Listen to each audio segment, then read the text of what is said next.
Wicked. Brr. Here we are with Baba Dez Nichols. How's it going? Hey. Good to be with you. Likewise. You're in where exactly? Beautiful, in New Zealand? Beautiful. Yeah, Auckland, Kumiu. It's a little town just west of the city on a beautiful little farm here, and just drove up from Hayden Manor, which is a retreat center down south that we're developing, a community and retreat center. And I'm up here for the Eden Festival. I'll be doing some talks and presentations up there. Beautiful. Eden Festival. Tell us a bit about that. What happens at the Eden Festival? Well, it's a weekend event, and it's been happening for years. It's a conscious sexuality and consciousness and sexuality festival. So they have all kinds of presentations on different topics. My topic is going to be relationships of love, freedom, and power. So relationships on love, freedom, and power. Tell us a bit about that. What are you going to be talking about? Give us a sneak peek into what you're going to be sharing. Well, relationships are, it's just a lot of foundational information. I feel like most people really don't learn about the core of relationships, and relationships start with us inside. The first relationship is our relationship with our bodies, with our hearts, in relation to consciousness. So consciousness creates like an inner family of body and heart, and the emotional body, or the belly, sometimes referred to as the womb. So it's that feeling part of ourselves. And so depending upon our internal relationship, it's like asking somebody, well, how do you feel? Because oftentimes the heart might feel one thing, the body might feel another thing, and there may be the emotional body might be feeling something else. And for a lot of people, there's so much mind chatter all the time, and distraction and work addiction and everything, that a lot of people are just really disconnected from their feelings and don't even know what's going on in their bodies or their hearts or the bellies. So it's hard to navigate life if you're not connected internally to all the aspects of yourself. And then after that, you've got the aspects of, there's our relationship to the earth, which is, of course, our host. We live here. And then there's our relationship to the collective consciousness, I guess you could call it, or spirit. So these are the core things of a person, of where we start relationship and how connected we are to all those aspects of ourselves and onto our planet and to spirit. And if we have a good connection with all those things, then we're going to be able to have a healthy connection with other people. And without that, it's going to compromise the quality of our relationships with others, because we're not even relating to ourselves and with our. So that's basically what it's about. And we get into talking a lot about just all kinds of relational dynamics and how important it is to come back to ourselves when there's something going on in our field. Like when I say field, I mean in our personal relationships with our lovers, with our friends, with our work associates, with our communities, with the world at large. And if we're feeling that something is not flowing well and going well in a relationship, then we need to come back to ourselves and see if we're in love with ourselves, if we're communicating with ourselves, because the problem might not be the relationship. The problem might be us, and we're not connected to the earth. We're not connected to our hearts or our bodies and our bellies. And if we don't know what we want, that's going to create disturbance in other relationships. So, and it just goes out like rings from there. So first it's our inner relationship, then it's our closest beloveds, then it's our family, then it's our community and our tribe, and pretty soon it's the whole planet. So the truth is, we're in relationship with everything and everyone all the time. It's just a matter of what's the appropriate relationship. Some people will come in very close and be our lovers, and then, days or months or weeks or a year later, they'll come back out again, that maybe, because relationships shift all the time. And some people find it very hard to be fluid in relationships and allow relationships to move and shift.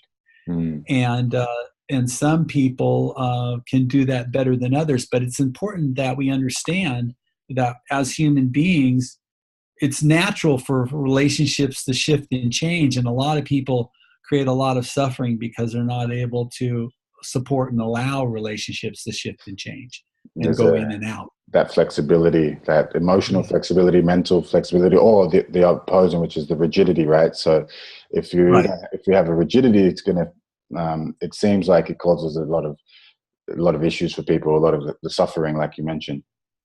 Right, because now you need to stay close to me, even though sometimes what's healthy in a relationship is that somebody takes some space for a while and you don't see them for a while. And some relationships are like that all the time. They're like they come and go, and maybe you just see some people for a week or two once a year or once every other year. And it's really lovely and it's very intense, and then they're gone for another year or two. And if you tried to take that person and make them stay in relationship with you, it could ruin what you have, because it's just not ruin your own life, ruin their life. Huh? Could ruin your own flow and your own, like you were saying, flowing and growing. It could, and somebody could come in and it could work really well, and it's like, oh wow, yeah, it works really well for us to hang out all the time, and maybe for life. But oftentimes not. Relationships, we have to listen to ourselves and listen to the other bodies and hearts and people to be able to feel what's the optimum relationship. Where's the place where we can really meet and share from a place of love and power and freedom, because you don't want to stifle a relationship by holding it too close, and you don't want to let a relationship drift away because you're not holding it close enough. So it's a real dance, and then the way to know is by feeling. So you need to be experts at feeling. And the way to know is by feeling, and the way to know is by trying different things out and see what feels good. So you'll be talking on that. So I just want to delve into that a bit deeper. So are there practices, or are there mindsets, or are there principles that will help people to have that deeper relationship with self and with the earth and so on? Moving from out there, do you share like the practicalities or the principles or the mindsets around that, or? Not in this talk, but I guess I do a week-long training around the world. We have like over 50 faculty now. It's called the ISTA Level 1.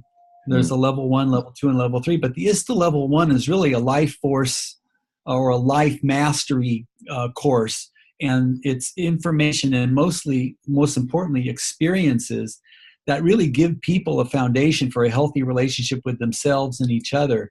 And most people don't get this information. And a lot of the information we should actually get when we're children and when we're young teens, because what it does is it creates a foundation for the rest of our lives so we can be healthy, functional, relating adults.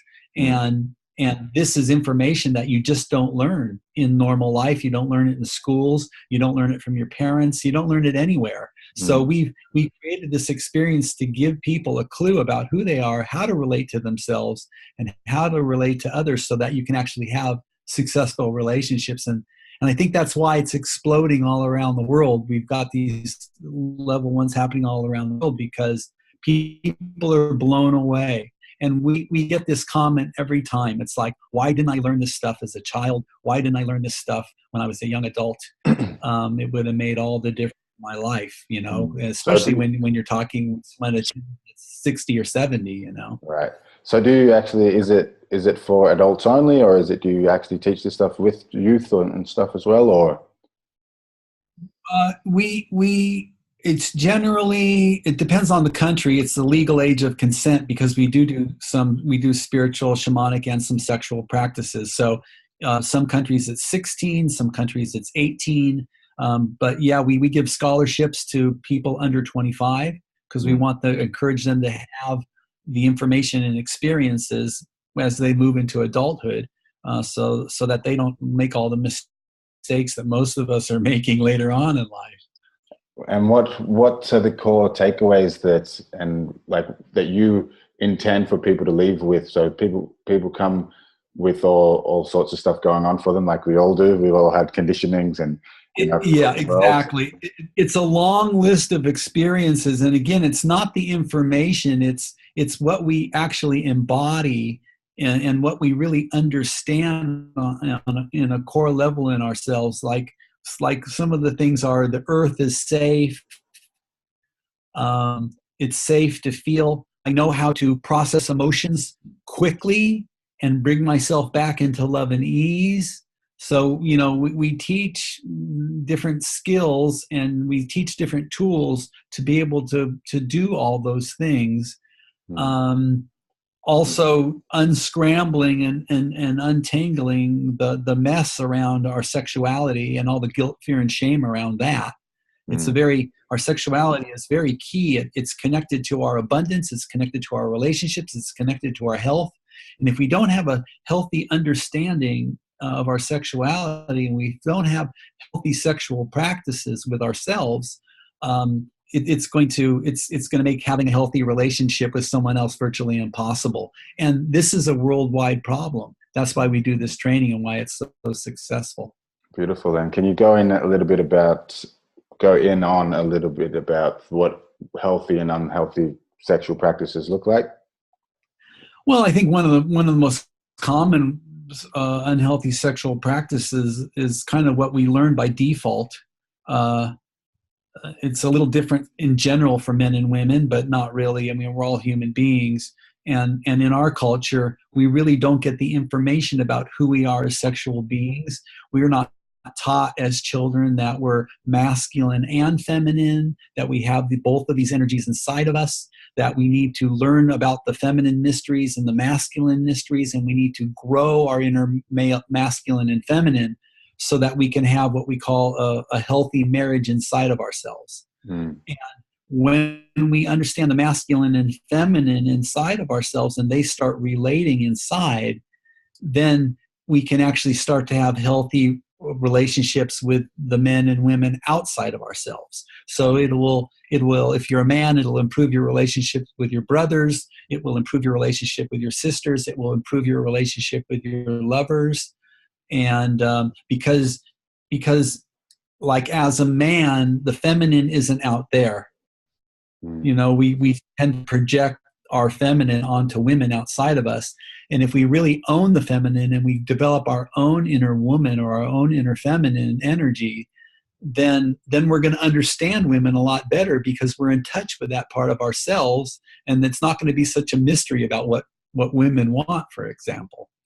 And we also become more multifaceted. So if you're in a relationship with a woman and you're a man, you can relate to her as a sister. You can relate to her as, there's all different kinds of ways you can relate, not just, man to woman lover. There's a lot more depth and width to the relationship. So it doesn't get as old as quick because we need different energies in our lives.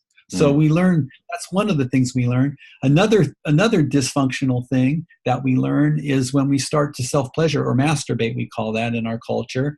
And there's a lot of guilt and shame and fear related around masturbation. Most of us are taught it's bad, it's dirty, don't do it. We have to sneak and hide and do it really quickly. So what it does is it builds all kinds of unhealthy practices around our sexual expression. Many young men and women get addicted to porn. Unhealthy. Can we just define health and unhealthy just for a second, just so we know what we're working with here? Okay, an unhealthy sexual practice takes our sexuality away from ourselves and away from real people. And it also, when we get ourselves sexually excited and aroused, usually it creates a pattern of doing that very quickly and then it's over. And of course we know that that's no way to make love. You want to extend it. You want to make love for hours with your beloved. And if you learn how to make love for hours with yourself, then you'll be able to learn how to make love and not ejaculate too. Ejaculation is, especially for men, is a power drain, especially as you age and you get older. And so if you learn how to hold your seed and circulate the energy, you can awake different things inside of you, including your consciousness.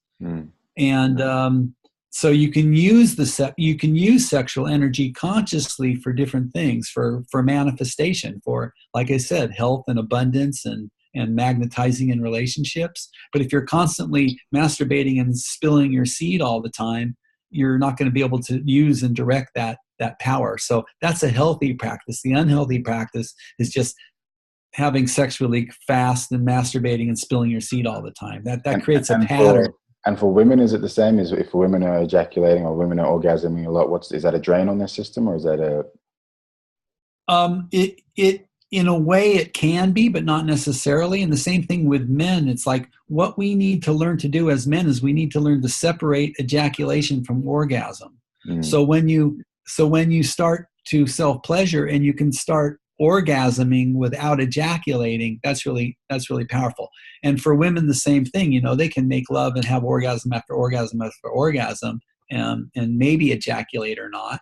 It's a little different for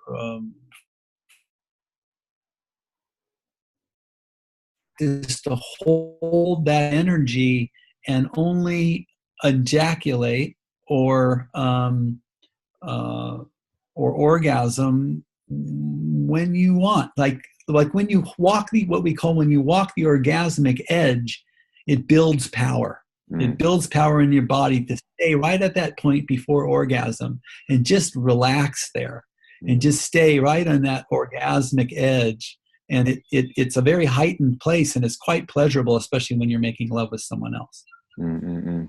Excellent. So in terms of the porn and this kind of stuff, I see a lot of cool things happening, a lot of people doing conscious porn, and they're really reframing the relationship that we have with porn and just getting it out there, the message of like really using it as a form of expression and to really, I guess, get rid of the stigma and the unhealthy practices that a lot of people have with it, and then start engaging with it in a more conscious or aware kind of way. Like, do you have any experience around, reframing or re-parenting almost and restructuring the relationship between that people have with pornography? Yeah. Well, again, I feel like pornography is it's kind of a modern form of entertainment, and it kind of replaces imagination if you didn't have a computer or whatever. And then also the kind of sex that's portrayed in most porn doesn't really support love. It gives people the wrong idea of sex is. So I know that there's more conscious porn, things that are more respectful, things that show, that for years I thought about creating some conscious porn myself. But what I realized is that a lot of the powerful tantric and sexual practices that I would film to watch, they're actually pretty boring. They're not very entertaining. It's all happening inside. It's emotions and it's depth and it's frequency between two people, and there's all this orgasmic energy, but you don't see it. It's not like porn is like a lot of pounding oftentimes and a lot of action. Well, it would make sense then to actually, as you're saying this now, like that would be really cool if you had a lot of like CGI involved and you could see actually there you go. Stuff going on. There you go. That would be awesome. With CGI, you could actually show energy flowing and a lot of other things, and especially when you slow down sex and you go into the micro movements, especially if you're if you're inside of a woman or a man and woman are making love, internally there's so much going on the subtle levels with just the tiny fluctuations of the penis and the yoni, the vagina. And inside and the vaginal walls and, just slow movements and moving to different places and touching different places. And of course the G-spot and the sacred spot and all that. So there's a lot of subtle nuances to powerful lovemaking that you don't see in porn. And maybe just a little bit of basics around that. I know you mentioned like finding the edge of orgasm, that peak and riding that edge and that being orgasmic and that being a healthy practice. Is there anything that people can do to really slow down and to really start navigating that? Because I know a lot of people try it on like why would I want to prolong my sexual practice? Why would I want to? Why would I want to be in orgasmic states? Here's the reasons. Because when you extend and you prolong those orgasmic places, it starts to infiltrate your entire life. Okay, so can you imagine just like orgasmic energy, how powerful and how good it feels. Well, if you can carry that with you and keep circulating it throughout your life, it has a profound effect on everything. Mm. And I didn't quite understand it until I started doing it myself. Mm. But it's powerful and it's magical. And everything we do is influenced by that energy when it's conscious. Again, and being able to make love for hours and not ejaculate. And I think once people start having the experience of circulating that energy, when I say circulating it, I mean taking it from the genitals and breathing it down your legs and into the earth, breathing it up your body, and have it start activate your heart, your voice, your consciousness, and a divine or cosmic connection, or whatever you want to call it. That energy can be directed, and it has an effect on your physical body, on your emotional state, and on on your mentality as well. So, in your spirituality, if you believe in that. So you can use that sexual energy that way. And also, of course, when you're not spilling your seed, you're holding it. And one of the very simple practical results are you can make love for hours, have lunch with your lover, and then make love again. You can just, and to be in that place of, the women in my life, one of the things they love is that because I don't ejaculate all the time, I'm ready to make love all the time. Mm-hmm. And to feel that energy is so delicious and so beautiful for your lovers and for you. Definitely. And I agree. I've been practicing as well for a long time, these sorts of things, but I'm just, for those of us who are listening or watching, who are wondering why would anyone want to do this, and I have to agree, the particular one for me that has been most profound has been the directing of the energy, because I've been practicing Qigong and energy cultivation for a very long time also, as well as the tantric practices and moving the sexual energy around, the internal alchemy stuff. The profound one for me has been the ability to manifest and create magic with this energy. So if I have an intention or a goal or something that I want to create in the world, just utilizing this energy, just something like magic, just, can set it up and charge sigils up and this sorts of things, create sex magic. Zulu, did you see that I have a book? Which one?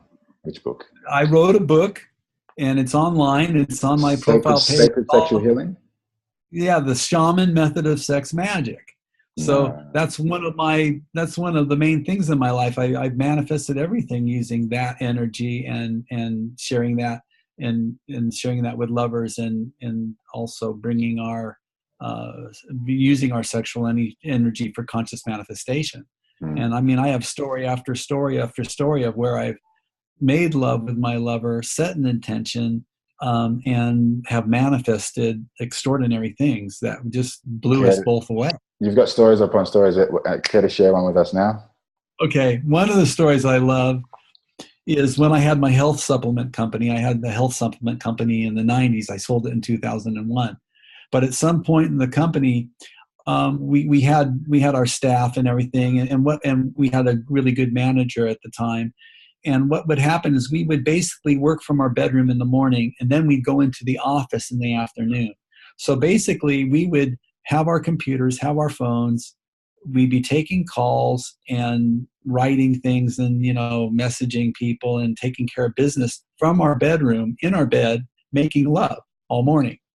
And one of the things that we wanted one time, we kind of paused and we were making love for a while, and we were wanting to create a distributor for our products in Germany. And we had done a lot of work to get the products ready for the German market and everything, but we really needed a good distributor. And we made love, and we had this whole discussion while we were making love about what kind of person they were and their family and our connection and how much fun it was working with them. And and we went through all the steps that we describe in the book. And then we were, we did this for a while, and then all of a sudden the phone rings and it's our office. And it was our assistant, and we said, you have a phone call from someone in Germany that wants to distribute your products. There you go. And it's ironic because they were one of our best distributors in the world, and we sold the company in 2001, and they're still distributing our products in Germany. There you go. So, winning game plan. Never change your winning game plan. I hope there you go. I hope you've recreated that. Right. Well, and then the other story is all the people and partners that I made love with, intending the success of the systems and the program that we created with ISTA to help shift the consciousness on the planet. And over the years, in the last few years, it's just exploded. It's in 30 countries. We have over 50 faculty, and there's like 40 or 50 trainings a year all over the world. And a lot of that was also intended with Sex Magic. Can you and not just me, but as the field grows, other and I'm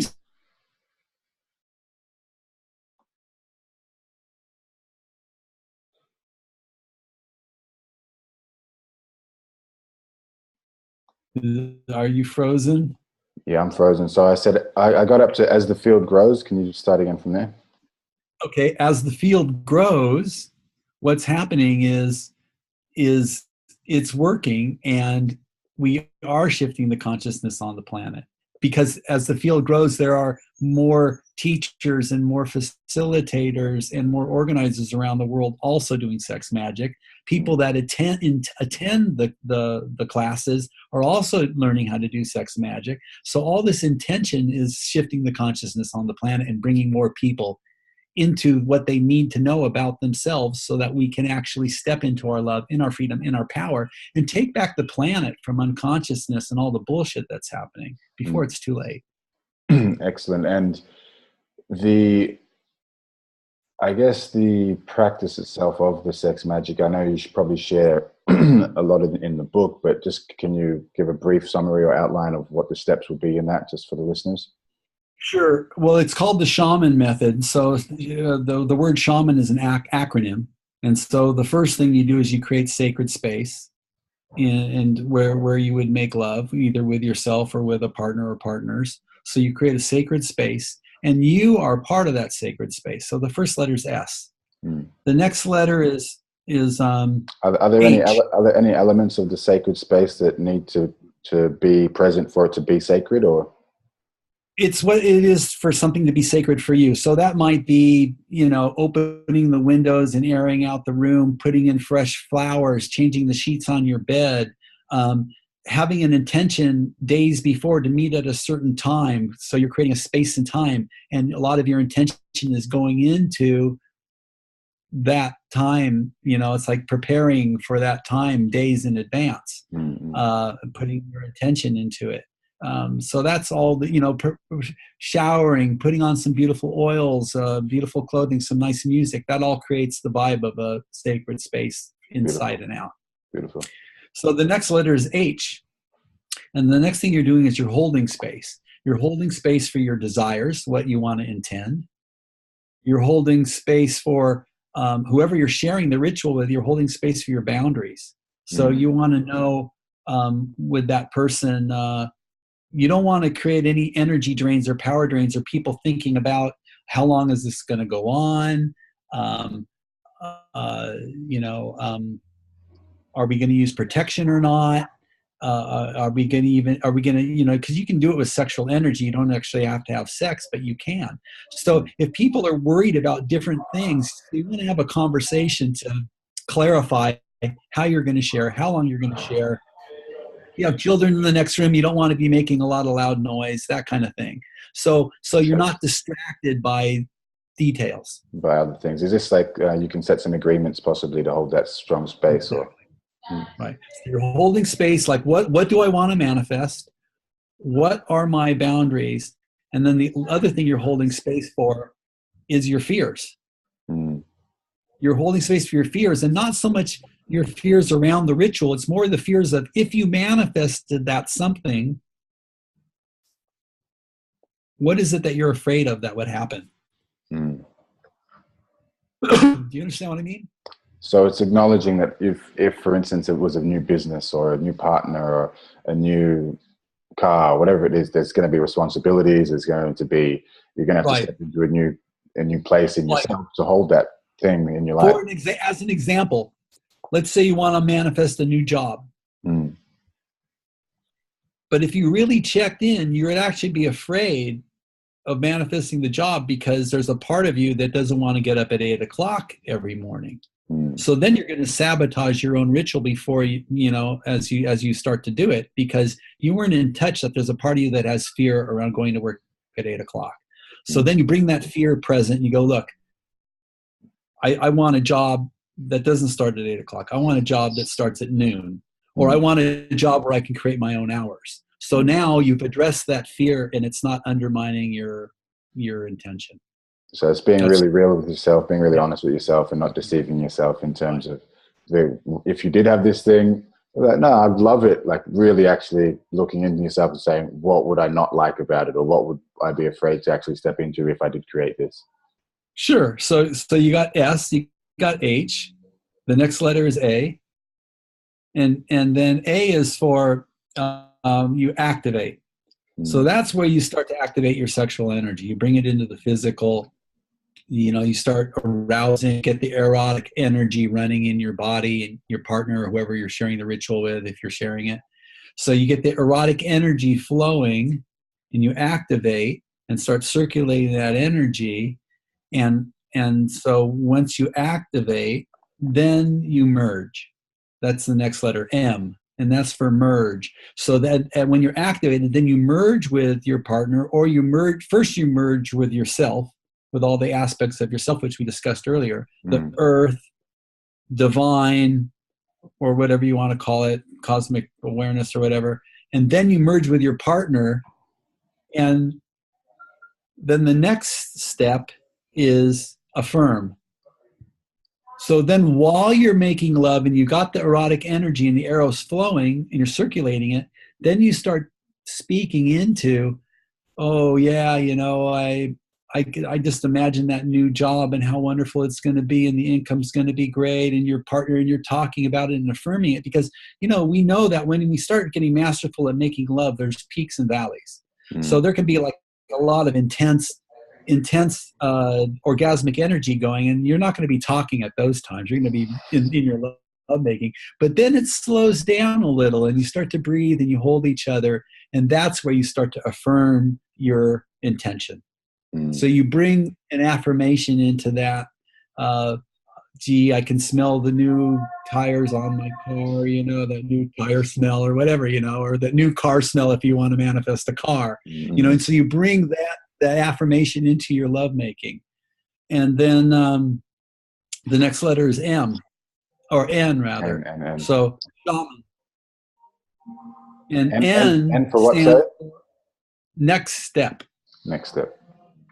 What is it that I can do to manifest this? Like after making love, I ask, what's my next step here? And it might be, I need to go online and search the job, the job market, or I need to write my resume or something like that. So then you take all the steps that you can to support the manifestation of your desire, using that sexual energy and the inspiration from making love around it. So then it's the next step. And the last part of the next step is letting it go.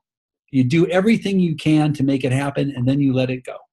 And talk to us about that piece there, because I was about to ask you that. I was about to ask how important is the aspect of releasing it to the ether and totally. Exactly. Releasing it and trusting. That doesn't mean that you might do the ritual again the next night and pick it up again, but you want to let it go, because that sends it out there, and it also releases your attachment to it. I find that piece there is a piece that people can struggle with. I want to really manifest this thing. I really, really want to manifest. Like, if you really have that focus on not having it or wanting to have it, you're saying that you don't have it, and you're not allowing it to come in and to receive it, right? It's an exercise in trust. It's a powerful exercise in trust when we let go, because if it's meant to be, it'll come in. And what also happens is when we let it go, we can pick it up again, and it can tweak a little, it can change. You know, the details of what it is you want to manifest can change if you let it go, because everything changes anyway. So it's just a healthy practice. Anyway, there's a lot more to it. We get into a lot more of the foundations you need to know before you can move into a powerful ritual like that, like clearing the emotional body and other things like that. So you can get it on Amazon. It's called Sacred Sexual Healing, the Shaman Method of Sex Magic, or you can just type in my name, Baba Dez Nichols. Beautiful. Thanks for the little summary there. I'm sure that the sales might be going, have a few sales from that. Awesome. I hope so. I hope so too. The other thing what you mentioned about trust, is that something that is a big piece in all of your training, or like really trusting yourself and trusting in the universe or trusting in others? Is that something that you work with a lot, or not really? Yeah. Trust is part of life force mastery, and trust is an inside job, like everything. And when you trust, and you trust yourself, then you can know and trust other people in the universe. So yeah, a lot of the experiences in the level 1 ISTA are around creating a foundation of flow and ease. Very important. Are there particular aspects, like what's your view on trust, and what have you found out from trust? I know I imagine you've journeyed with trust over your lifetime. I imagine you've learned a few things, and you probably share a few things in the training. So is there sort of a framework that you work with when it comes to trust? Well, there's different, there's different experiences and what we call initiations around trust. And one of those, of course, is betrayal. So it's like understanding the energy of betrayal and where it is we betray ourselves, where it is that we self-sabotage and undermine ourselves, and then create the reflection of other people doing the same thing. And it's really, we are powerful manifestors, and we do manifest our lives and everything that's happening in one way or another. So it's understanding that concept and how to work with our emotions and our desires and our feelings, and once again, it's part of the foundational experience of life force mastery and what it means to be a conscious, present, masterful adult human being. And then when you have that feeling of you're doing it, then you start to trust yourself more, because you can feel the results of your own presence, your own awareness, and your own ability to live life in a way that is extraordinary. Most people never knew it could be possible. I mean, it's phenomenal. You take 50 people or whatever people in a room for a week, and they come out the other side, and they are blown away. Like, some of them thought it was going to be interesting, it was going to be good, but usually when we interview them afterwards, they had no idea what we were going to do and how we were going to take them. And that's why it's expanding and growing so fast, because it's word of mouth. People do the event, then they tell their friends and their family and other people, and it's just starting to spread because people experience a profound shift in themselves and in the world when they do this training. So have you heard of it? Have you done it? I've not done it yet. I've heard a ton about it. So Come on. I've had many people who have. You know people who have. Okay, well, many doing a training. I'm doing a training in Auckland at the New Hayden Manor on the North Island. What date? It's near Wellington. It's April. I think it's the 8th through the 13th. Okay. At Hayden Manor in April, and it's a phenomenal venue, and it's going to be an amazing training. It's going to be amazing. I can feel what's building for it, and I've been at Hayden. I just came from there, and we're doing a 6-week temple training. And the stuff that's coming in for me, the stuff that I'm burning through and letting go of, and the information that's downloading is going to influence this next level 1, and I'm very excited about it. Beautiful. Very excited. You just might see me there. So I invite myself and a bunch of friends there. I invite you to come. Excellent. There's a high likelihood that I will be. I'm actually curious in terms of you were talking about the sex magic of the creation of the ISTA school, of the School of Temple Arts. If you could just rewind a little bit and tell me the birth of this, the ISTA, and how this came about, and is there a bit of a background that you can share with us on that? Well, the background is it's everything I've learned around the things I needed to know that we're not being taught in the world in general. So it's a lot of esoteric teachings. It's a lot of shamanic teachings, spiritual teachings that most people never have heard about. Can you give us a summary, like such as?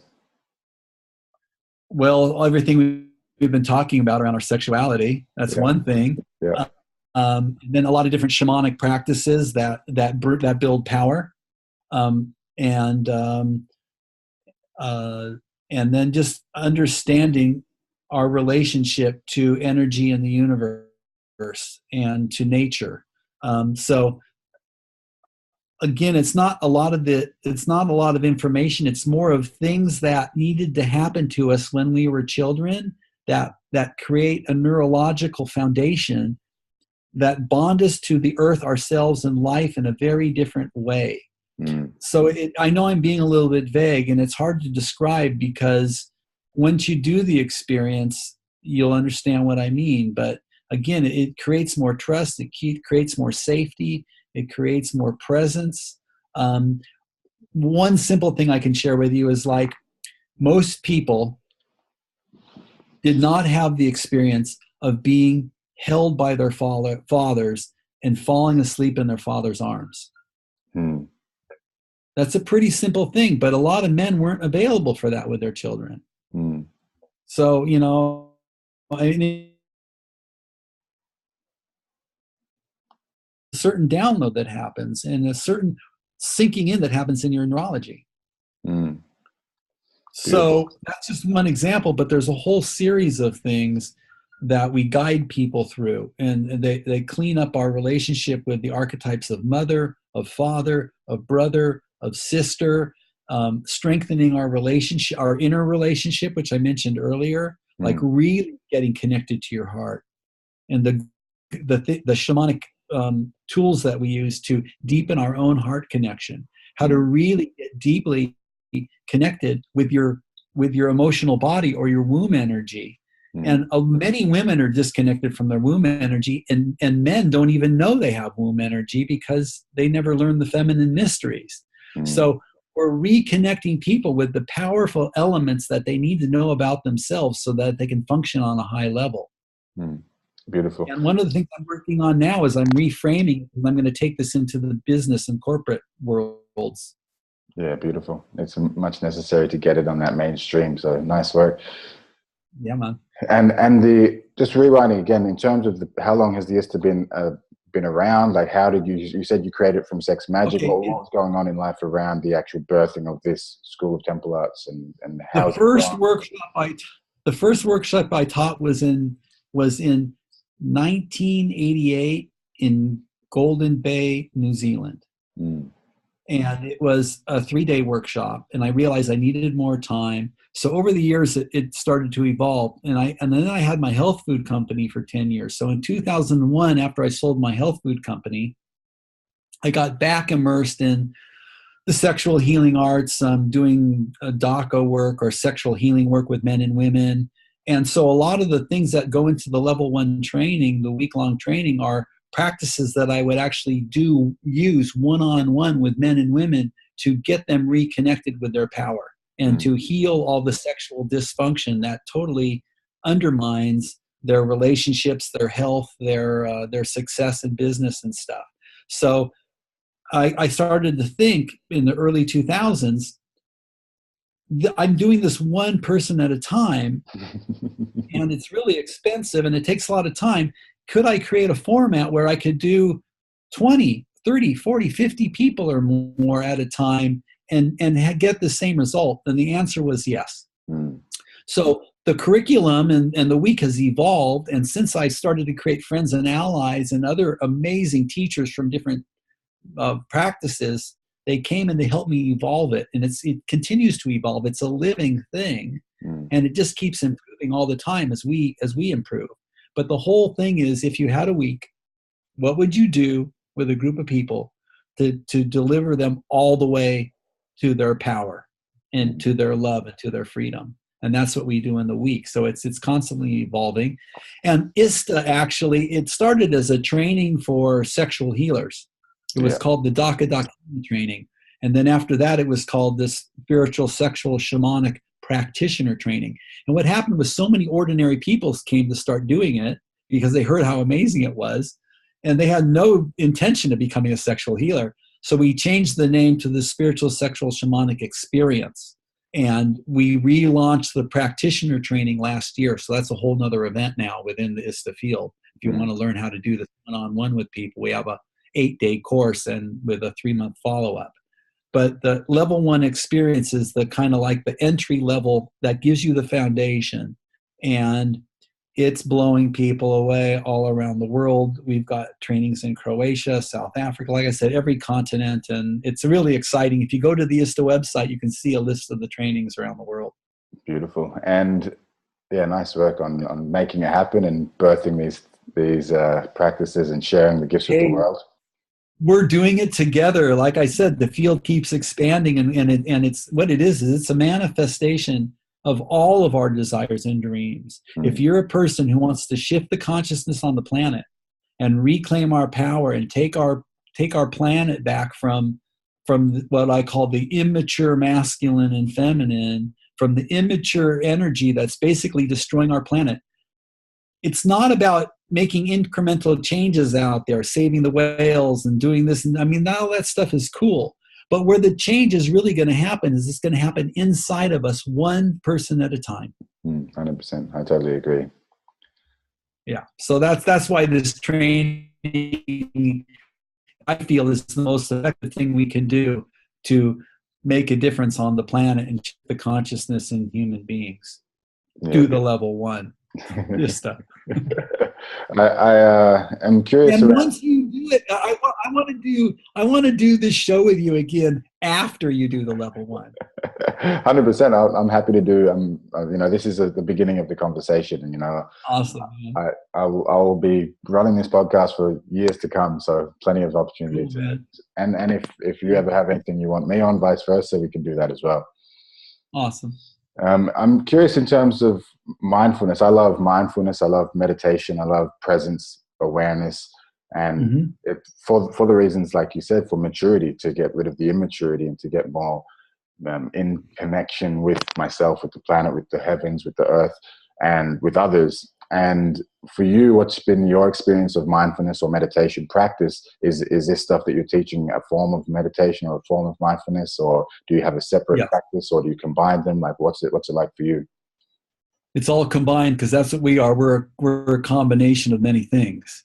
So mindfulness and the meditation, it's like when I was younger, I used to stop and meditate, and now it's finding the moments when I'm not meditating. So life becomes a walking, living, breathing meditation of awareness and presence. And that's my definition of love. Love is fully aware, fully present, and totally out of control. And most human beings have not learned to live out of control. And it's very important that we release control, because when we try to stay in control, magic cannot happen.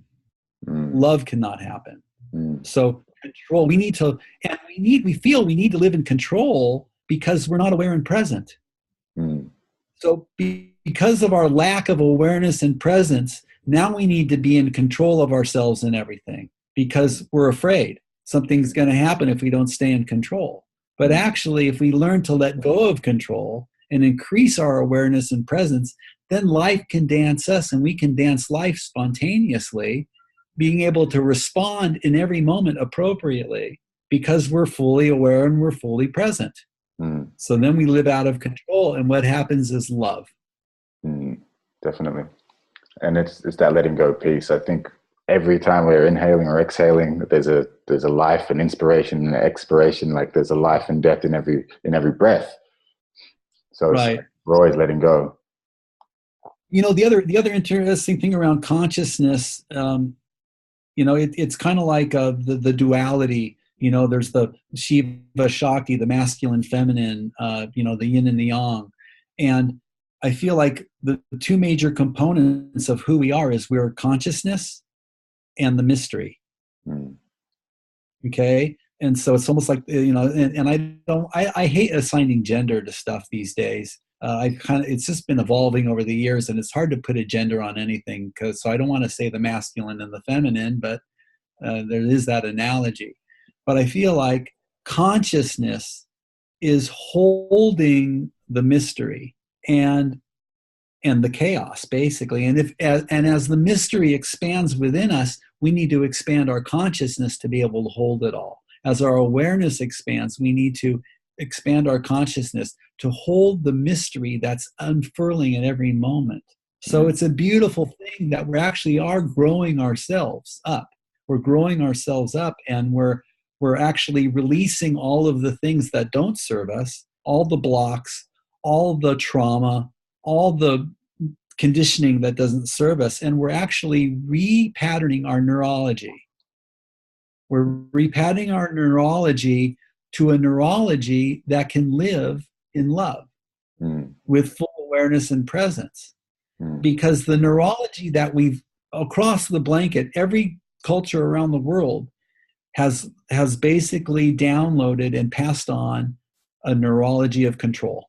And so what we're teaching people is how to shift your neurology so that you can actually live out of control. And it's huge. That's what we give people a taste in the week, because it takes a while to shift your neurology. But you get a taste, and you understand the tools and pieces to be able to continue that neurological repatterning after the event. Yeah, beautiful. And there's practical things around, like you said, we have to set up a safe space within ourselves, and that holding space in terms of the consent and boundaries. Is it like, do we have to really know what our own boundaries are, and what we do consent to, where our no is? Can you talk to us? Because I know there's been this hashtag me too, hashtag I did it. Right. What has been your experience kind of around this kind of stuff? That's right. Yeah, the ISTA level 1 has a very strong container, and we spend a good day just on boundaries and consent. So that's one of the things we do. Is the first half of the event of the week is creating all the foundational things that you need to know to be a functional, consensual adult. How to say yes, how to say no, how to renegotiate, how to take care of yourselves, how to move your emotional energy when you're triggered, and how to bring yourself back into ease. I mean, this is all stuff that ideally we'd learn by the time we're 7, 8 years old. So is this stuff that you would teach children as well? And how would you go about teaching it from adults to children in terms of the consent and the stuff that we should learn by the time we're 7, 8 years old? We're working on a program for children right now, for children and teens, because they can't do what we do in the week-long. You have to be an adult because of some of the, but we take some of the more sophisticated sexual practices and things that aren't appropriate for children out. And then we're in the process of creating an event and a program for children geared to them, different ages. So yeah, the earlier you get this stuff, the better. And some of those practices that you just brushed across, like, getting back into ease, holding yourself in your trigger, self-responsibility, knowing what your no's are, knowing how to renegotiate, is that stuff that do you have any kind of books, or if people can't come to the training, like, can you summarize quickly how to go about some of the, just brush over some of those in a bit more detail for us? Well, we talk about it in my book, which I already mentioned. And there's a lot of great resources. One of the things we use Betty Martin's Wheel of Consent, and it's starting to gain Give, take, allow, receive. Pardon? Is this the give, take, allow, receive wheel? Yeah, that's right. The Wheel of Consent. Yeah. So it's one of the things we spend time on in that day around boundaries and consent and everything. And it's a very, very effective tool. So we use that as one of the things that we share, some of the information we share. And then we also create some embodied lived experiences applying the Wheel of Consent, so people really understand it in their body, not just intellectually. It's not mental. They've actually got a real life practice, and they've experienced it within themselves. That's why we call it the spiritual, sexual, shamanic experience, because what really brings it to people and what starts to shift their neurology is all the experiences they have during the week. Beautiful. And it's a nice little acronym also. triple SCX. Triple SEX, yes, the sex workshop. It's The funny because people at the end of it, people come up and say, it really wasn't. It really, the focus really wasn't about sex at all. It's like surprise, surprise. It's really about educating you to be a functional, magical, present adult, and there is some of that, but the sexual practices, but that's not really what it's about. It's really about being functional and healthy, which is and inspired. It's like when you get inspired and when you have all those aha moments and you realize that the way you've been living your life is actually ripping you off and undermining your power, and then you actually learn what power is and how to generate it. It's a huge turn on. It's a rush, and I'm excited to see the people that have done the event starting to manifest the relationships, the abundance, the health, and all those things in their lives, because that's power in the physical world. It's great to do all these spiritual and shamanic things, but if nothing changes in your life, what's the point? Right. So we want to see people that are in love channeling abundance to them so that they can actually shift the reality on the planet. And that's what we're basically doing. Nice work. And you gave us a definition on love earlier. Do you have definitions on power and freedom also?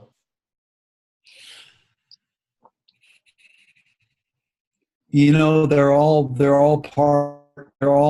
those things are just other words that are part of love, because we have a reference point for power without love, the manipulative power over. But when you are directing power to actually propel love, when power is behind your love, it explodes love. So power it's an energy, it's something that we generate. So if your intention is love and it's powered by power and life force energy, it's gonna really propel love, which is the bottom line. And freedom is also part of love, because when you're imprisoned, or when you're shackled, or when you're limited, or when you're not feeling free, it's going to mute your experience of love. So when we say love, power, and freedom, they're all kind of related and they're part of the same thing. And again, those are the biggest issues for people on the planet. Like if you go around the planet to different continents and different places, either people aren't free, people don't have enough power, and they're not feeling enough love. So they're very important aspects of creating the shift on the planet. 100%. So what's coming up for you? You've just got the place in Auckland. Is it in Auckland? No, it's outside of Wellington. It's like a 6-7 hour drive. It's by Palmerston North. Yeah. And it's this beautiful old manor built in 1896. Wow. It's on 36 acres with native forest. We're going to be having a big festival there in April before the training. There's going to be a festival. And then we move into the training after the festival. So it's going to be really fun, and you can even just come to the festival and if there's spots left, you can then attend the training, but it's already filling up. I know we've got some good registrations happening already. And, you can see all these things. You can see all these things and read about them at schooloftemplearts.com or schooloftemplearts.org. And so there's a list of events. You can see the list of all the facilitators around the world. You can see there's a description of what ISTA is about, what our values are, what our mission statement is. There's a bunch of links to YouTube videos, people talking about their experience and some of the different teachings that some of the faculty share.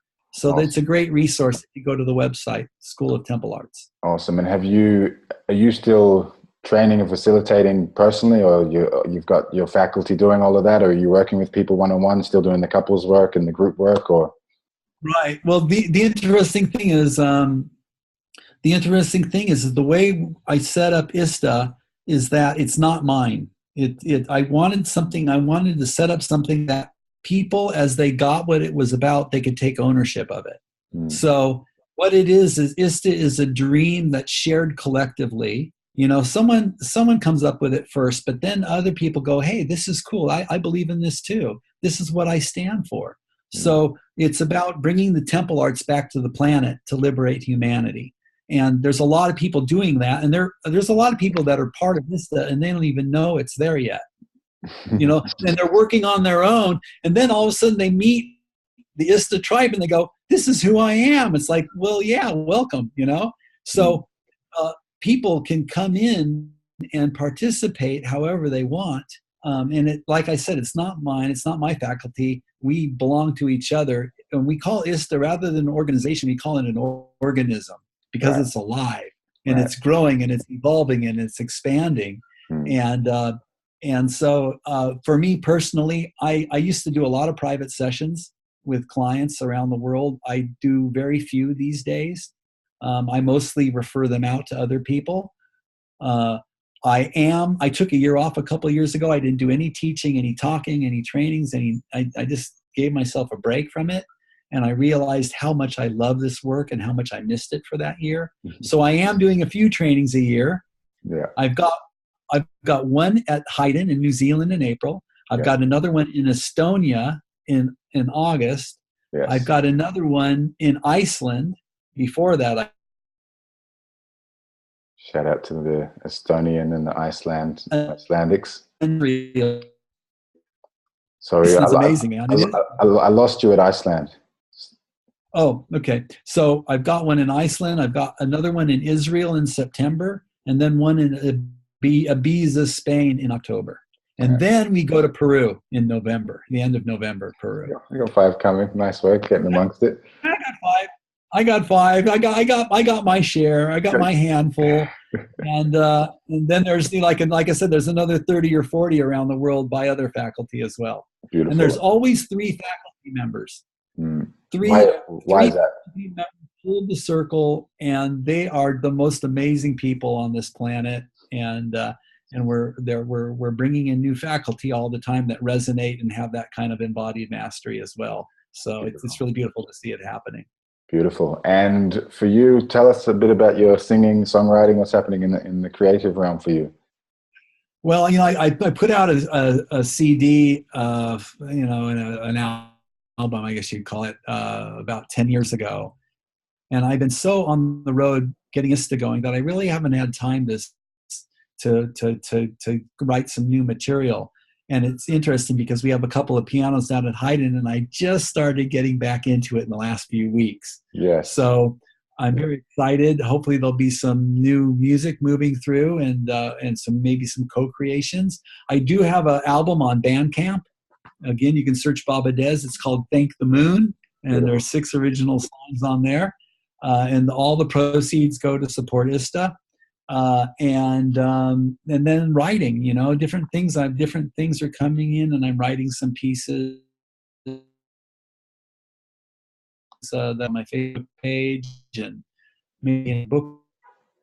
So that's some of the creative flow. And one of the things I'm really loving is taking more time for myself and just being on the land and exploring this beautiful land called New Zealand. And I hope I'll be getting back over to Australia. Aotearoa. I love I'm part Kiwi as well. So I'm part Kiwi, so it's got a warm place in my heart as well. You are awesome. Yeah, beautiful. So it's exciting times coming ahead. Thank you so much for sharing time, space with us. I'm looking forward to connecting more going forward, and you might see me in Haydn. Cool. I love that, Zulu. You're gonna love it, and please come and get one of the spots before they fill up. Definitely. And I have this concept, this podcast is called Living Life in the Flow Zone. So it's about living life in the moment, in the presence, with presence and awareness. So I would just like your experience of getting into flow, what it means to you, and how specifically you find that place, that kind of in the zone, in the moment, in the presence, and how you go about cultivating this kind of flow for yourself. We've been talking about that this whole time. And it's interesting because the rebranding of ISTA, which is going to be directed to more of the corporate world and the political world, and it's going to be in more of an upscale market that's more designed for those kind of people. It really is about the flow. It's about the flow, getting into the flow of life, and in that flow is magic. And we need to have a different neurological set to live in the flow. It's not something that you can just do. We actually have to unravel our old program, our old neurology, and we need to download new experiences into our nervous systems that actually shift the beliefs, the judgments, and the telepathic agreements that we're holding from an old neurological pattern. And that is what the week-long is about. The ISTA week-long is about. And the people who are neuroscientists and psychologists and psychiatrists that come and do the level 1, when they do the week, they are blown away.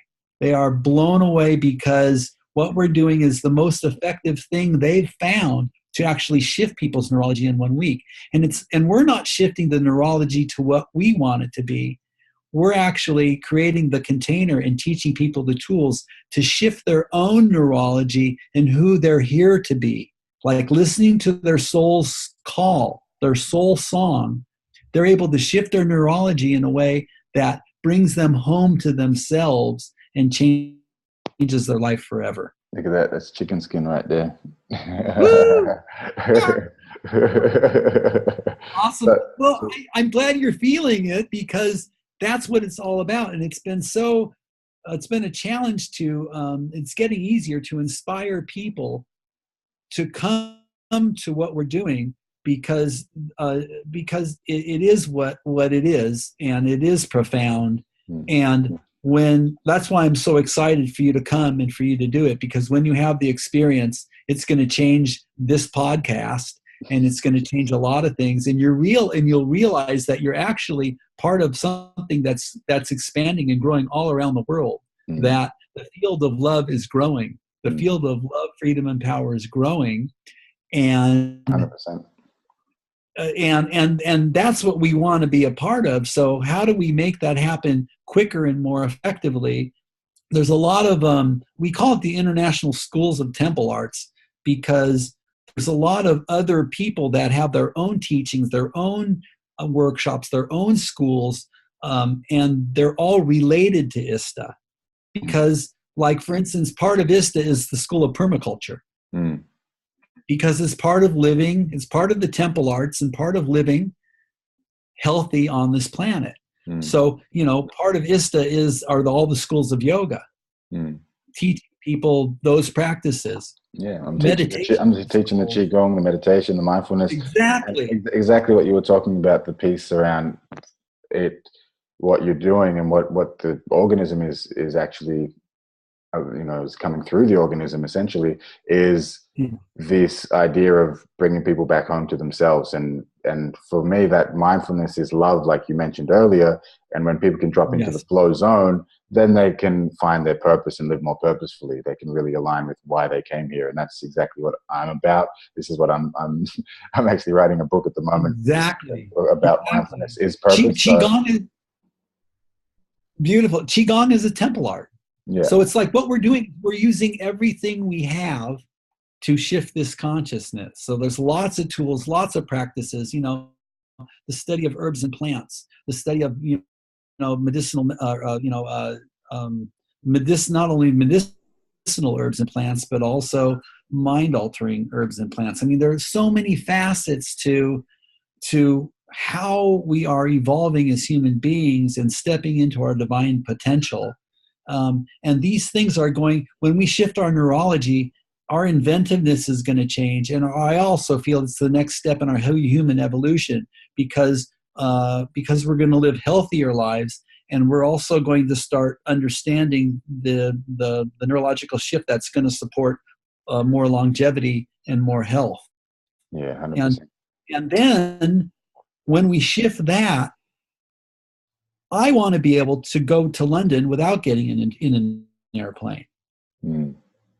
I want to have the capacity. I feel that there's all kinds of things we're capable of that we don't even know that we're capable of because our old neurology is limiting us.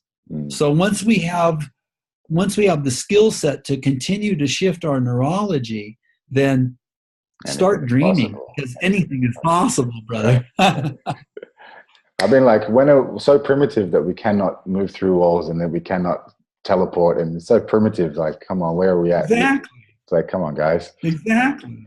It's coming. And we are the difference that makes a difference. So it's good to be on the planet right now with you. Oh, and so I love being alive. Thank you so much for being alive with us and living and being alive, actually. So right on. What are some, just thank you for inviting me. My absolute pleasure. What has been coming through as you're talking is, are there any books or, you know, that have changed your life, or things that you've read, or people that you've come across who have really, you know, been good teachers, have been amazing, like life changing or profound teachers? There's been so many pieces. You know, I think when I was younger, you know, reading all the, you know, Watts and Alan Watts and Ouspensky and, you know, all that kind of stuff, you know, Ken Wilber, and, you know, so there's all the consciousness books, and then there's all the spiritual practice books, and there's all the healthy living books and personal growth and development books. You know, the list goes on and on and on. And I'm feeling like I got to a place now where books can be helpful, but when I started to get activated and the information started to download directly to me from source or from spirit, and you start writing your own books, right? That's the thing. Yeah, it's like, you know, they're great reference, and they're great to start getting you excited and connected. But the information we need is actually coming to us moment by moment if we have a neurology that's able to receive it. So, because that's the stuff that makes a difference. And if you're going to live out of control, you need to be fully aware and present and tapped into information and energies that ordinary consciousness isn't able to tap into. And that's what we're doing. So come and get a taste of what I'm talking about. And I'm really excited to share it with you. And I'm excited for this podcast to get out there. And I'd love a link as well, so that I can get it on my profile page. Definitely. I'll definitely share it with you. It's probably be releasing it around the time of the next training. So it's really in April, huh? Okay. Yeah, good timing. Okay. Thank you very much. Thanks so much for your time. And yeah, we'll do it again sometime soon, after the training, or after some time, regardless. Awesome. So thanks again, and thank you. Stay amazing. And until next time, keep the flow growing and the growth flowing.